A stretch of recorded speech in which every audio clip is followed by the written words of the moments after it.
தேர்தல் கமிஷனுக்கும் பிஜேபிக்கு நம்மள எல்லாம் பார்த்தா என்ன ஏமாளி மாதிரி தெரியுதா? நம்ம என்ன வேணாலும் பண்ணலாம், நம்ம கேள்வியை கேட்க முடியாது அப்படிங்கிற நிலைப்பாட்டு தேர்தல் ஆணையம் எப்படி எடுக்கிறாங்க? இப்ப பாஜக ஆளுகிற மாநிலங்களுக்கு ஒரு தனி விதியும், பாஜக ஆளாத எதிர்கட்சிகள் ஆளுகிற மாநிலங்களுக்கு ஒரு தனி விதியும் சொல்றதுக்கு அப்படி சொல்கிற ஒரு தேர்தல் ஆணையம் எப்படி தேர்தலை நியாயமாக நடத்த முடியும் நம்ம எதிர்பார்க்கிறோம். காலம் காலமாக தலைமுறையாக வாழ்ந்துட்டு இருக்கிற நம்மளுடைய குடியுரிமையை நிரூபிக்க சொல்றதுக்கு இந்த உள்துறை அமைச்சகமோ தேர்தல் கமிஷனோ யாரு, அவங்களுக்கு என்ன அதிகாரம் இருக்குன்னு நம்ம கேட்டுருக்கோம். அப்ப நம்ம எல்லாரும் இந்தியனா இல்லையான்னு இவங்க சந்தேகப்படுறாங்களா? நம்மளை சந்தேகப்படுறதுக்கு இவங்க யாரு முதல்ல? 12 மாநிலங்கள் யூனியன் பிரதேசங்கள்ல SIR என்று சொல்லக்கூடிய வாக்காளர் பட்டியல் சிறப்பு தீவிர திருத்தம் நடைபெற்று வருகிறது. இதை முதல்ல இருந்தே நம்ம என்ன சொல்றோம்னா, இது வாக்காளர் பட்டியல்ல நடக்கிற திருத்தம் கிடையாது. வாக்காளர் பட்டியல்ல திருத்தமா இருந்தா ஏற்கனவே ஒரு வாக்காளர் பட்டியல் இருக்கும், அந்த வாக்காளர் பட்டியல்ல சேர்த்தலோ நீக்கலோ செய்யலாம், அது காலங்காலமா நடக்கிறது தான் அப்படின்னு சொன்னோம். ஆனா அப்படி செய்யாம வாக்காளர் பட்டியலையே மொத்தமாக தூக்கி போட்டு நம்ம தமிழ்நாடு உட்பட 12 மாநிலங்கள்ல இந்திய தேர்தல் ஆணையம் நமக்கு புதுசா ஒரு ஃபார்ம் தராங்க. அந்த புதுசா ஃபார்ம்ல வாக்காளர் போட்டுதான் நாங்க வாக்காளர் பட்டியல் சேர்க்கிறோம்னு அவங்க சொல்றாங்க. அது வாக்காளர் பட்டியல் தீவிர திருத்தமே கிடையாது. அது ஒரு குடியுரிமை திருத்தம் அப்படிங்கறத நம்மளுடைய வாதம்.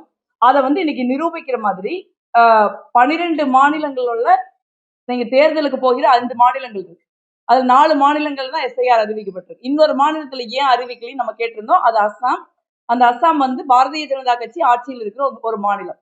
அந்த மாநிலத்துல இப்ப SIR கிடையாது, ஆனா SR அறிவிக்கப்படும் அப்படின்னு அறிவிச்சிருக்காங்க. அது வாக்காளர் பட்டியல் சாதாரண திருத்தம்.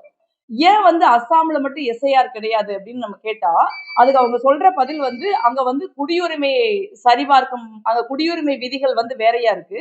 ஏற்கனவே NRC அங்க நடந்த தேசிய குடிமக்கள் பதிவேடு அங்க நடந்திருக்கு. அது தொடர்பான வழக்கு உச்சநீதிமன்றத்துல நிலுவையில் இருக்குன்னு சொல்றாங்க.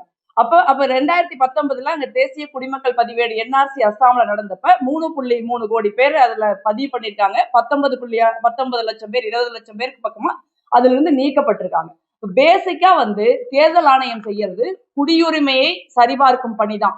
அதை செய்யறதுக்கான அதிகாரம் தேர்தல் ஆணையத்துக்கு கிடையாது, உள்துறை அமைச்சரகத்துக்கு தான் உண்டுன்னு நம்ம சொல்றோம். ஆனா ஒரு குடியுரிமையை சரிபார்க்கும் பணியை நீங்க அஸ்ஸாம்ல செய்ய முடியல.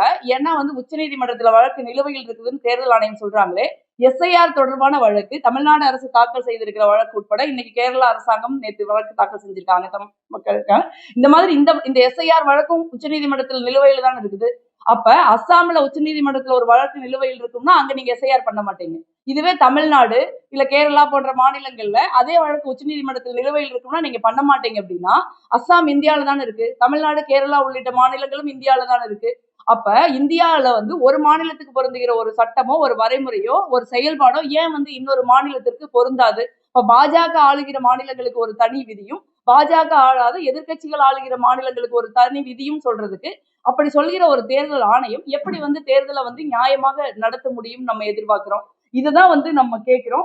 இதுல பெரிய பிரச்சனை என்ன அப்படின்னா, ஒரு தேசிய குடிமக்கள் பதிவேடு குடியுரிமையை சரிபார்க்கிறது, ஒரு தேசிய குடிமக்கள் பதிவேட்டை உருவாக்குறதுங்கிறது ஒரு நீண்ட காலம் பிடிக்கும். முதல்ல அதை செய்யலாமா வேண்டாமாங்கிறதே ஒரு சட்டத்திற்கு உட்பட்ட ஒரு விவாதம். அதற்கு வழக்கு நம்ம நிலுவையில் இருக்கு. நாடாளுமன்றத்துல நிறைய பிரச்சனைகள் தொடர்பா நடந்துட்டு இருக்கு. அப்ப நீங்க அப்படி குடியுரிமை பதிவேடு நீங்க செய்யணும்னு நீங்க உச்சநீதிமன்றத்துல இருந்து உத்தரவு வாங்குனீங்கன்னா கூட அது சரியில்லை. ஏற்கனவே இந்தியால காலம் காலமாக தலைமுறையாக வாழ்ந்துகிட்டு இருக்கிற நம்மளுடைய குடியுரிமையை நிரூபிக்க சொல்றதுக்கு இந்த உள்துறை அமைச்சகமோ தேர்தல் கமிஷனோ யாரு, அவங்களுக்கு என்ன அதிகாரம் இருக்குதுன்னு நம்ம கேட்டுக்கிட்டு இருக்கோம். அப்ப நம்ம எல்லாரும் இந்தியனா இல்லையான்னு இவங்க சந்தேகப்படுறாங்களா? நம்மளை சந்தேகப்படுறதுக்கு இவங்க யாரு முதல்ல? சோ அந்த கேள்விக்கான பதிலே நமக்கு இன்னும் கிடைக்காம இருக்கிற ஒரு சூழல்ல இப்ப நீங்க 30 நாள்ல நீங்க குடியுரிமை திருத்தம் தான் நீங்க பண்றீங்க. குடியுரிமை சரிபார்க்கிற பணியை தான் நீங்க செய்யறீங்க அப்படின்னா ஏன் அதை வாக்காளர் பட்டியல்ல தீவிர திருத்தம்னு ஒரு போர்வையில நீங்க அதை செய்யறீங்க. அப்ப தேர்தலில் ஊழல் பண்றதற்கான ஒரு செயலை நீங்க செய்யறப்ப அதை ஒரு பின்வாசல் வழியாக அதுல குடியுரிமையை தான் கொண்டு வரீங்க. இப்ப வாக்காளர் பட்டியல்ல திருத்தம் அப்படின்னு சொன்னா சீக்கிரமா முடிஞ்சிடும். இப்ப இன்னைக்கு பாருங்க எவ்வளவு குழப்பம் நடக்குது வாக்காளர் பட்டியல. 97% பேரு கொடுத்துட்டோம் அப்படின்னு சொல்றாங்க. அது உண்மை கிடையாது. நீங்க நிறைய பேருக்கு ஒரு வீட்டுல 10 ஓட்டு இருந்தா 7 ஃபார்ம் தான் போகுது. ஒரு வீட்டுல 4 ஓட்டு இருந்தா 2 ஃபார்ம் தான் போகுது. சில வீடுகளுக்கு ஃபார்மே போக மாட்டேங்குது. ஏன்னா இதுக்கெல்லாம் வந்து ஒரு டைம் பிடிக்கும். முதல்ல வந்து வாக்காளர் பட்டியலை திருத்தம்ங்கிறது அப்படி இல்லை. கோடிக்கணக்கானவங்களோட பேர் வாக்காளர் பட்டியல் இருக்கும். அவங்க அதே இடத்துல இருந்தாங்க, உயிரோட இருந்தாங்க அப்படின்னா அவங்க பேரை நீக்கவோ சேர்க்கவோ வேண்டியதில்லை. கொஞ்சம் பேரோட பேரை நீக்கவோ சேர்க்கவோ முடிஞ்சா போதும். அது 1 மாசத்துக்குள்ள முடியக்கூடிய பணிதான். ஆனா அப்படி செய்யாம ஒரு 30 நாட்களுக்குள்ளே குடியுரிமையை திருத்துகிற பணி, குடியுரிமையை சரிபார்க்கிற பணியை தேர்தல் ஆணையம் செய்கிறது அப்படின்னு சொல்ற குற்றச்சாட்டு, நம்ம ஏற்கனவே அவங்க மேல வைக்கிற குற்றச்சாட்டை உறுதி செய்வது போல இன்றைக்கு வந்து பாஜக ஆளுகிற அஸ்ஸாம்ல எஸ்ஐஆர் கிடையாது, வாக்காளர் தீவிர திருத்தம் கிடையாது, வாக்காளர் சாதாரண திருத்தம் தான் சொல்லி அறிவிக்கிறாங்க. அப்ப நம்மளை எல்லாம் பார்த்தா, தமிழ்நாட்டுல இருக்கிறவங்கள, கேரளால இருக்கிறவங்கள, மத்த 12 மாநிலங்கள் இருக்கிறவங்களை எல்லாம் பார்த்தா, தேர்தல் கமிஷனுக்கும் பிஜேபிக்கும் நம்மளை எல்லாம் பார்த்தா என்ன ஏமாளி மாதிரி தெரியுதா? நம்ம என்ன வேணாலும் பண்ணலாம், நம்ம கேள்வியே கேட்க முடியாது அப்படிங்கிற நிலைப்பாட்டை தேர்தல் ஆணையம் எப்படி எடுக்கிறாங்க? இதுல இருந்து வந்து பாஜக ஆளுகிற அஸ்ஸாமுக்கு ஒரு தனி நிலைப்பாட்டையும், பாஜக ஆளாத எதிர்க்கட்சிகள் ஆளுகிற மாநிலங்களுக்கு ஒரு தனி நிலைப்பாட்டையும் தேர்தல் ஆணையம் எடுத்திருக்குது. இது வந்து தேர்தல் ஆணையம் வெளிப்படையாக இல்லை, அது ஒரு பாஜகவினுடைய ஒரு அணி போல செயல்படுகிறதுங்கிற குற்றச்சாட்டு உறுதியாகும். செய்திகளை உடனுக்குடன் தெரிந்து கொள்ள கீழ்கண்ட கேபிள் மற்றும் டிடிஹெச் நெட்வொர்க்குகளில் எம்நாடு செய்தி தொலைக்காட்சியை காணுங்கள். பாதகம் செய்பவரை கண்டால் நாம் பயம் கொள்ளலாகாது பாப்பா.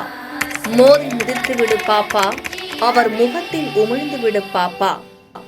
அண்மை செய்திகளை உடனுக்குடன் தெரிந்து கொள்ள இணைந்திருங்கள் எம்நாடு தொலைக்காட்சியுடன்.